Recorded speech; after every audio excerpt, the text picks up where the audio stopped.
Hey everybody, welcome back to the Wolf Pit with another episode of What Are We Eating? When you see this, what do you think of? Well, if you're like me, your mouth starts drooling and you think of a gyro.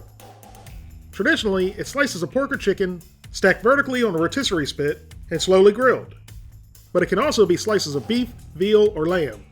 The meat is then slowly shaved off as it grills and then wrapped in a flatbread like pita bread. Then it's garnished with tomatoes, onions, and tzatziki sauce. And until I did this video, that was about all I knew about this infamous meat cone. Well, that was until I found this. Some of you are probably thinking just like I was, it's just another gyro. Well, it's not. It's a Döner Kebab. I had never heard of one of these. Whenever I heard the word kebab, I just pictured meat and vegetables on a skewer being grilled. A Döner Kebab is very similar to a gyro. The meat is cooked the same, and they both can be wrapped in a pita. But a Döner Kebab can also be made into a sandwich with flatbread, or simply served on a plate with sides. But did you know you can also get a Döner Kebab in a can? That's right, it's just not cheeseburgers in a can anymore, it's Döner Kebabs. And this is a German Döner Kebab that comes with meat, kraut, and sauce. That amount of moisture in a canned sandwich sounds like a recipe for disaster. But I also thought the Trekking Burger was a recipe for disaster, but it was great. And the ingredients don't look bad. There's a roll, the meat, which is veal and turkey, a yogurt-based sauce, and the kraut, which cream is the second ingredient, so it sounds like a creamy sauerkraut. That's different, but interesting.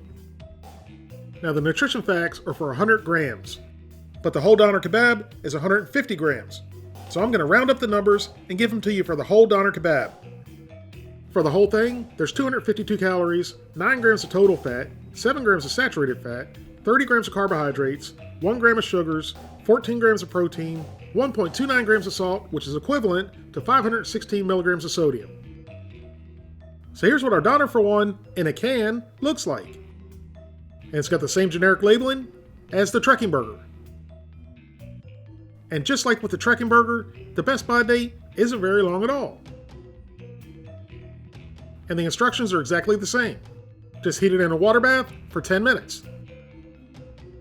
After heating in a water bath for 10 minutes, our Döner Kebab for One is ready. And as you can tell by the calcium deposits on top, we have pretty hard water here. I need a water softener. So let's open up the can, get the Döner Kebab out, see what it looks like, and give it a taste. And right off the bat, the top of the roll stuck to the can, and ripped the chunk out of it. But at first glance, the roll looks more like an angel food cake or a pound cake. But as soon as that lid opened up, the aroma of pure deliciousness came out. It really did smell amazing. Now let's get it out of the can. And you guys know me, I'm a rebel. I don't follow directions. Even though it said to open the can at both ends, I'm going to do it my way. And I'm going to get this Döner Kebab out with just the lid open. I try to make things hard on myself, for you, the people, so you don't have to. And finally, the Döner Kebab is out. And considering I didn't open it up at both ends, it came out pretty good. You can see a little bit of stickage on the inside, but not really a big deal. But again, the aroma was intoxicating. It had me salivating like a rabid dog. Now when I dumped it out of the can, it came out upside down. So I flipped it back over the way it's supposed to look. And the bottom actually looked a little bit drier than the top did. I would have expected the opposite, with all the moisture going to the bottom of the can. So let's open it up and see what's inside. And that was definitely not what I wanted to see. It looks like a soggy sandwich with hot wilted lettuce. Even though I know it's cabbage, but it looks like wilted lettuce. But again, something's got to be good in here because it smells awesome. So let's put it back together, cut it in half, and give it a try. And when I opened it up, it didn't appear to be a lot of meat. But when I started cutting through it, you could definitely feel the meat in there.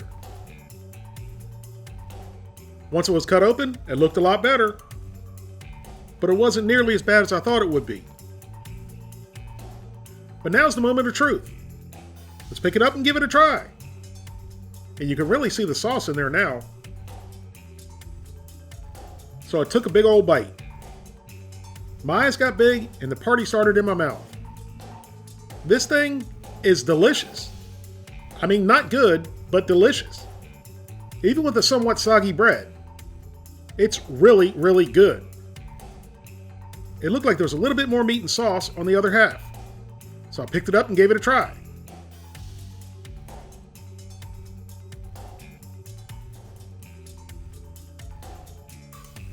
But after biting into it, I think they both had the same amount of meat and sauce. Again, it was delicious. So I opened up the sandwich to try a piece of the meat by itself. And although the meat was a little bit dry, it had a great flavor, and with the kraut and sauce, you didn't even realize it was dry. I couldn't tell what was veal or turkey. All I could tell was I liked it, and I liked it a lot. The meat wasn't the only thing that was good in here. The sauce was really good. It kind of reminded me of a creamier and not as sweet Thousand Island dressing. I kind of expected more of a punch from it. But either way, it was good. And although it doesn't look like there's a lot of meat in here, there's more meat in here than it looks. As I was eating this, it kind of reminded me of a Reuben sandwich. So here's my final thoughts on the Döner for one. I don't really have anything bad to say about it. The meat was delicious and tender, slightly dry, but with the delicious sauce and the kraut, you never knew it was dry at all. The bread was slightly soggy, but what do you expect from bread in a can with sauce on it? But it wasn't soggy to the point it was falling apart. It still had integrity and didn't fall apart when I was eating it. Just like I said with the trekking burgers, I wouldn't mind having a few of these laying around the house. Which is why I'm going to give it an 8 out of 10. It definitely wasn't the most beautiful thing, but the taste made up for it. If you'd like to help support the Wolf Pit, consider being a patron. You can pledge as little as $1 a month. That's only $12 for the whole year. Or you can pledge more.